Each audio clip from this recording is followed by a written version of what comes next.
Hi friends, welcome back to my channel. ఈ స్టోరీకి writer SNMR Sridhar గారండి. శ్రీధర్ గారి అన్ని స్టోరీస్కి కాపీరైట్స్ వర్తిస్తాయి. ఆయన పర్మిషన్ లేకుండా యూట్యూబ్లోనే కాదు మరే ఇతర సోషల్ మీడియా నెట్వర్క్లో కూడా ఆయన స్టోరీస్ని అప్లోడ్ చేయడానికి వీల్లేదు. దయచేసి అలా చేయకండి ఫ్రెండ్స్. అలా చేస్తే లీగల్గా చాలా ప్రాబ్లమ్స్ ఫేస్ చేయాల్సి వస్తుంది. అలానే ఈ స్టోరీస్ చదువుతున్న వాళ్ళైనా వింటున్న వాళ్ళైనా మీరు మరే ఛానల్లోనైనా శ్రీధర్ గారి స్టోరీస్ని చూసినట్లయితే వెంటనే నాకు కామెంట్ బాక్స్లో మెసేజ్ చేయండి. నేను రైటర్ గారికి ఇన్ఫామ్ చేస్తాను. ఇక లేట్ చేయకుండా వీడియోలోకి వెళ్ళిపోదాం ఫ్రెండ్స్. ఎస్ఎన్ఎంఆర్ శ్రీధర్ గారు రాసినటువంటి కళ్ళలా కరిగిన నీకైన అన్వేషణ 55వ భాగం. బట్ ఐ లవ్ యూ సిరి అని గట్టిగా అరిచి మరీ చెప్పాడు సూర్య. షిల్లాంగ్ ఎయిర్పోర్ట్. ఫ్లైట్ లిగి ఎయిర్పోర్ట్ నుండి షిల్లాంగ్ సిటీలోకి ఎంటర్ అయ్యారు సూర్య, విక్కీ, కిరణ్. వాళ్ళు బయటికి రాగానే సూర్య ముందుగానే చెప్పడం వల్ల కార్ డ్రైవర్ అక్కడ వెయిట్ చేస్తున్నాడు. సార్, గెస్ట్ హౌస్కేనా? కాదు, రిలయన్స్ చిల్డ్రన్ ఫౌండేషన్కి వెళ్ళు, అర్జెంట్ అనడంతో ఓకే సార్ అంటూనే షిల్లాంగ్ ఘాట్ రోడ్డు పైన కార్ని పరిగెత్తించాడు డ్రైవర్. విక్కీ, కిరణ్లు మేఘాలయ అందాలని చూస్తుంటే సూర్య మాత్రం మొన్న రాత్రి విశ్వనాథ్ చెప్పిందాన్ని తలుచుకుంటూ ఆలోచిస్తున్నాడు. ఇప్పుడు చెప్పు మావయ్య, నా బిడ్డ ఎక్కడుంది? పాపనా లేక బాబా, ఎవరు అని అడిగాడు సూర్య విశ్వనాథ్ని ఆ రోజు. ఎవరైతేనేం ఆ బిడ్డ నిజంగానే చనిపోయింది సూర్య అన్నాడు విశ్వనాథ్. నేను పోలీసుని మావయ్య, నిజానికి అబద్ధానికి ఆ మాత్రం తేడా తెలుసుకోలేనా? మీరు చెప్పకపోయినా నేను తెలుసుకోగలను. వద్దు సూర్య, వదిలేయి, ఆ బిడ్డ గురించి మర్చిపో. సిరి చాలా మొండిది. అబద్ధం చెప్పినందుకే నీ మీద కోపాన్ని పెంచుకుంది. ఇక అదంతా నాకొద్దు మావయ్య. నేను ఆ బిడ్డకి తండ్రిని. ఎక్కడుందో చెప్తే మీ మర్యాద దక్కించుకున్న వాళ్ళు అవుతారు. అసలు ఆ బిడ్డ ఉందా లేదంటే మీ పరువుకు అడ్డమని మీ చేత్తోనే చిదిమేశారా అని అడిగితే లేదు సూర్య, నేనంత కర్కోటకుని కాదు అన్నాడు విశ్వనాథ్. మరెక్కడుంది నా బిడ్డ అనగానే ఆ రోజు జరిగింది మొత్తం చెప్పాడు విశ్వనాథ్. డాక్టర్ అంటూ కంగారుగా దగ్గరికి వెళ్ళాడు విశ్వనాథ్. సిరికి డెలివరీ జరిగిన రోజు. సిరికి మగబిడ్డ విశ్వనాథ్ గారు. బాబు చాలా ముద్దుగా ఉన్నాడంటూ చేతికిస్తుంటే మరి సిరి, మీరు చెప్పినట్టే చేశాను. తనకి ఇప్పుడప్పుడే స్పృహ రాదు. థ్యాంక్ యూ డాక్టర్ అంటూ బాబుని తీసుకోగానే తన వైపు కూడా చూడకుండా తీసుకెళ్ళిపోతున్నాడు విశ్వనాథ్. విసు, ఒక్కసారి ఆలోచించు. ఈ విషయం తెలిస్తే సిరి తట్టుకోలేదు అని వాదించింది మంగమ్మ. లేదమ్మా, ఇప్పుడు నేను జాలి పడితే తర్వాత అందరూ నా కూతుర్ని చూసి జాలి పడతారు. అది నాకు ఇష్టం లేదు. అదే బిడ్డ చనిపోయిందని చెప్తే మహా అయితే ఓ నెల రోజులు ఏడుస్తుంది, తర్వాత మర్చిపోతుంది. ఆ విషయం మీకు కూడా తెలుసు అంటుంటే కన్నీళ్లతో బాబు ముఖం మీద ఉన్న క్లాత్ని తీసి చూసింది మంగమ్మ. విసు, బాబు వజ్రంలా ఉన్నాడు. ఒక్కసారి చూడు, నీ మనసు మారుతుంది. అందుకే చూడట్లేదమ్మా. ఇక వీడి సంగతి మర్చిపోండి అంటూ ఫాస్ట్గా అక్కడి నుండి వెళ్ళిపోయాడు విశ్వనాథ్. మేఘాలయలో మాట్లాడేది కసీ లాంగ్వేజ్ అయినా కూడా ఇక్కడ తెలుగులోనే కన్వే చేయాలి. Hello mister Sharma. Hello sir, నేను ఆల్రెడీ చెప్పాను కదా. ఎస్ సార్, మీ ఆర్ఫన్కి ఇయర్లీ ఎంత ఖర్చు అవుతుందో మొత్తం నేనే భరిస్తాను. బట్ ఈ విషయం ఎక్కడా బయటికి రాకూడదు. షూర్ సార్, నేను చూసుకుంటాను. థ్యాంక్ యూ అంటూ బాబుని అందివ్వబోతుంటే అప్రయత్నంగా కళ్ళల్లో కన్నీళ్ళు వచ్చేస్తున్నాయి విశ్వనాథ్కి. ఎక్కడ మమకారానికి కట్టుబడతాడోనని ఇంతవరకు బాబుని చూడని కూడా చూడలేదు విశ్వనాథ్. అలాంటిది బాబునిచ్చేస్తుంటే గుండె లోతుల్లో ఎక్కడో దాగిన మనవడి మీద ప్రేమ ఆగనంటూ కన్నీళ్ల రూపంలో బయటికొస్తుంటే మెల్లిగా బాబు వైపుకి తల తిప్పాడు ఆయన. కన్నీళ్ల వల్ల మసకలుగా కనిపిస్తున్న కళ్ళని తుడుచుకుని తేరిపారా చూశాడు బాబుని. పచ్చని పసిమి ఛాయతో దబ్బ పండులా ముద్దుగా బొద్దుగా చూడగానే ఎత్తుకోవాలనిపించేలా ఉన్న బాబుని చూసి వాణ్ణి గుండెల కదుముకొని చిన్నపిల్లాడిలా గుక్కపట్టి ఏడుస్తున్నాడు విశ్వనాథ్. ఈ తాతయ్యని క్షమించు నాన్న. అందరూ ఉన్నా నిన్ను అనాథని చేస్తున్నాను. తల్లి బిడ్డని వేరు చేసి పాపం మూటగట్టుకుంటున్నాను. కానీ నాకింతకంటే మార్గం కనిపించట్లేదు. నన్ను క్షమించు నాన్న అని బాబుని అప్పగిస్తుంటే అప్పటిదాకా నిద్రపోతున్న బాబు ఆయన వేలిని గుప్పెట్లో బంధించి ఏడవడం మొదలెట్టాడు.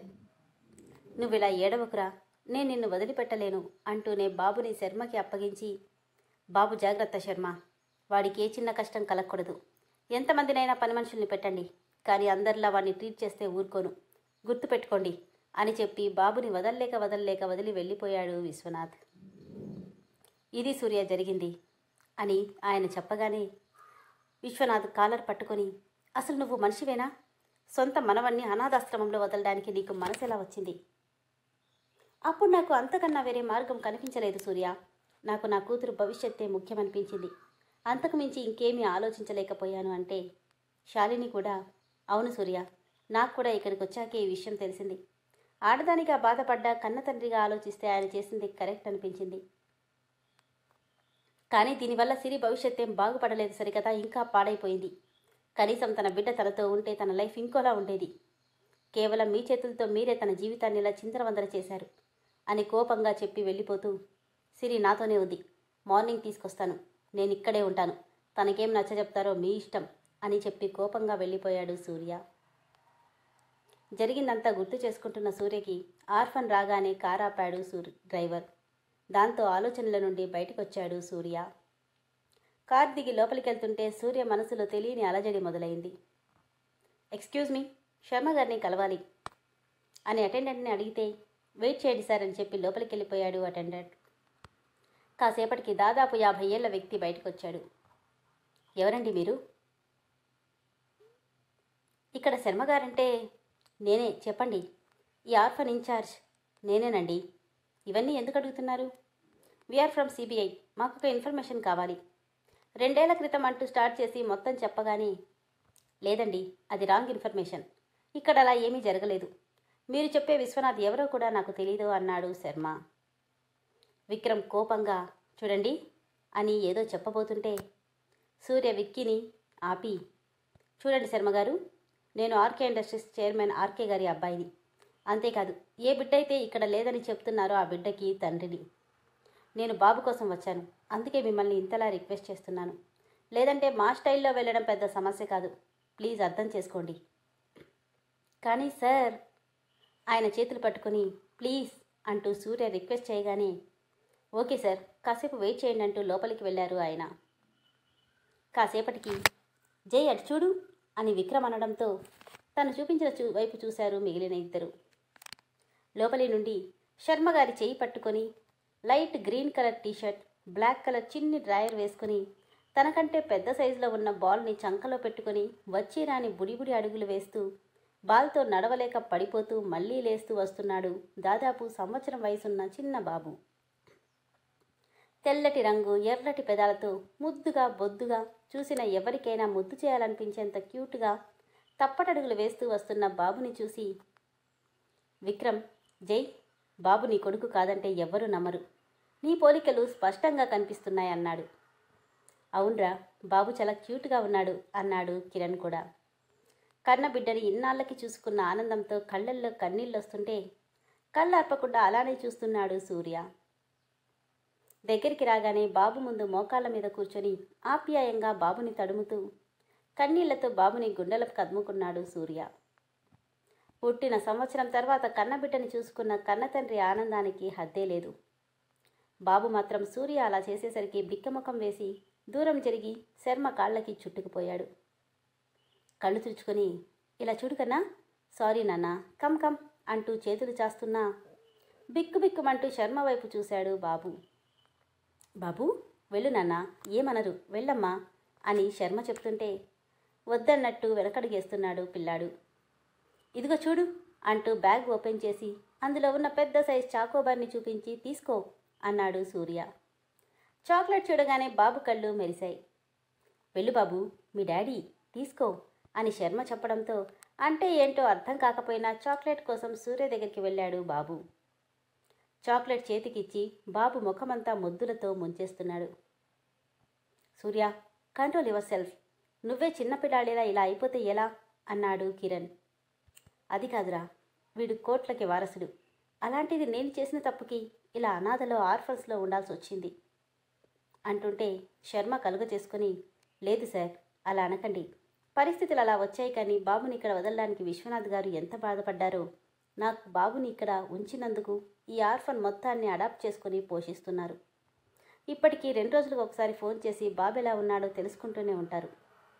ఎక్కడ బాబుని చూస్తే మమకారంతో వదల్లేడన్న భయంతో ఇక్కడికి రాకుండా మనవన్ని ఫోటోల్లో చూసి ఆనందపడతారాయన అంటుంటే కిరణ్ కల్పించుకొని, మీరెన్ని చెప్పినా తల్లి బిడ్డని వేరు చేయడం తప్పు, అది కూడా బిడ్డ చనిపోయిందని అబద్ధం చెప్పి అనగానే, మీరు ఒకవైపు నుండే ఆలోచిస్తున్నారు సార్.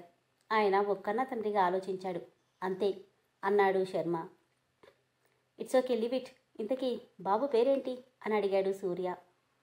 ఇంకా పేరేం పెట్టలేదండి. బాబు ఇక్కడ అందరికీ చాలా స్పెషల్.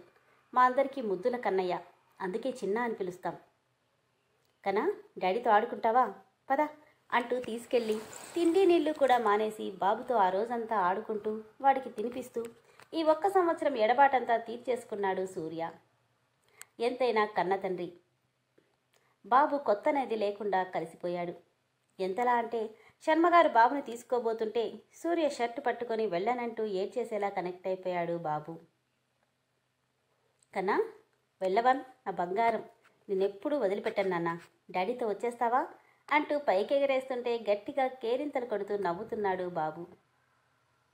మరుసటి రోజు షిల్లాంగ్ టు బెంగళూరు ఫ్లైట్లో నిద్రపోతున్న బాబుని తన గుండెల మీద పడుకోబెట్టుకొని ఆలోచిస్తున్నాడు సూర్య. బాబు తల మీద ముద్దు పెట్టుకుని, కన్నా, నీకు తెలుసా మీ అమ్మ నీకోసం ఎంతలా ఎదురు చూసిందో? నువ్వు తనతో ఉండుంటే తను ఇలా తయారయ్యేదే కాదు తెలుసా? మీ తాతయ్య మూర్ఖత్వంతో నిన్ను దూరం చేసి మీ అమ్మని పిచ్చిదానిలా తయారు చేశాడు. అందుకే దేనికోసమైతే మీ అమ్మ 9 నెలలు ఎదురు చూసిందో ఆ పిలుపుని ఇప్పుడు తన దగ్గరికి తీసుకెళ్తాను. మీ ఇద్దరిని ఎలాగైనా దగ్గర చేస్తాను. నాకు మీ ఇద్దరూ కావాలరా. ఎవరు లేకపోయినా నేనుండలేను. నిజం తెలిస్తే నన్ను మీ అమ్మ క్షమిస్తుందో లేదో తెలీదు. పోనీ నువ్వు చెప్తావా, అమ్మా డాడీని ఒక్కసారికి క్షమించు అని? నీ మాటైనా మీ అమ్మ వింటుందేమో అని బాధపడుతుంటే నిద్దట్లోనే కదులుతున్నాడు బాబు. వాడి చేతిలో ఉన్న బాల్ని పక్కకి తీస్తుంటే నిద్దట్లోనే ఏడవడం మొదలెట్టాడు. ఓకే ఓకే తీయండిలే, ఈ బాల్ పిచ్చేంటిరా నీకు అనుకుంటూ ముద్దు పెట్టుకొని జోకొడుతున్నాడు బాబుని సూర్య. జై, బాబుని సిరికి ఎలా దగ్గర చేద్దామనుకుంటున్నావు అన్నాడు విక్కీ. తెలీదు. నువ్వు బాబుని తెస్తున్నావని తెలిస్తే మీ మామ ఊరుకుంటాడా? నా కొడుకుని తీసుకురావడానికి ఎవడి పర్మిషన్ నాకు అక్కర్లేదు. వీడికి తల్లి, తండ్రి, తాతయ్య, నానమ్మ అందరూ ఉన్నారు. వాళ్ళ మధ్య అల్లారు ముద్దుగా పెరగాల్సిన వాడు ఇన్నాళ్ళు అనాథగా ఉన్నాడు. ఇక అవసరం లేదు అంటూ కొడుకుని అపురూపంగా చూసుకుంటూ మనసులో మాత్రం, సిరి, మన బాబు ఎంత బాగున్నాడో తెలుసా? పోలిక నాలా ఉన్న మనస్తత్వం అంతా నీదే. బాగా మొండోడు. ఒక్క రోజులోనే నాకు బాగా అర్థమైంది. వీణ్ణి చూసి నువ్వెలా ఫీల్ అవుతావు? ఎలా వీణ్ణి దగ్గర చేయాలో అర్థం కావట్లేదు. కానీ ఇక వీణ్ణి నీకు దూరంగా మాత్రం ఉండనివ్వను అని గట్టిగా అనుకున్నాడు సూర్య.